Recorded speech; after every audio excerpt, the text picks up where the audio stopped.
आप सल्लल्लाहु अलैहि वसल्लम के साथ अगर जन्नत के अंदर रहना चाहते तो तमाम नेक अमाल के साथ साथ माँ बाप की नाफरमानी से बचिए।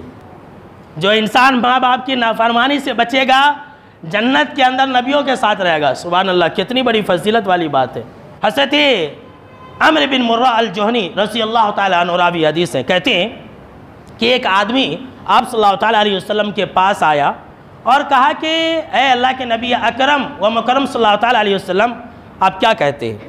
ज़रा गौर से सुनिए मेरे नौजवानों, जिन जिन के पास वालिदैन हैं ज़रा गौर से सुन लें कि आप क्या कहते हैं कि मैं शहादतैन का इकरार करूं, इस बात की गवाही दूं कि अल्लाह के अलावा कोई माबूद बरहक नहीं और आप अल्लाह के रसूल हैं, और मैं 5 नमाज़ें अदा करूं, ये हदीस के अंदर है, ज़कात भी अदा करूं और रमज़ान के रोज़े भी रखूं। जैसे ही उस सहाबे रसूल ने यह सवाल किया तब आप सल्लल्लाहु अलैहि वसल्लम ने कहा मम्माता अला हाज़ा काना मअन नबीना व सिद्दीकीना व शुहदा, कि जो इंसान इस हालत पर मरेगा कि शहादतैन का इकरार करने वाला हो, नमाज़ों की पाबंदी करने वाला हो, रमज़ान का रोज़ा रखने वाला हो, ज़कात अदा करने वाला हो, तो ऐसा इंसान जन्नत के अंदर नबियों, रसूलों और सिद्दीकीन और शुहदा के साथ होगा।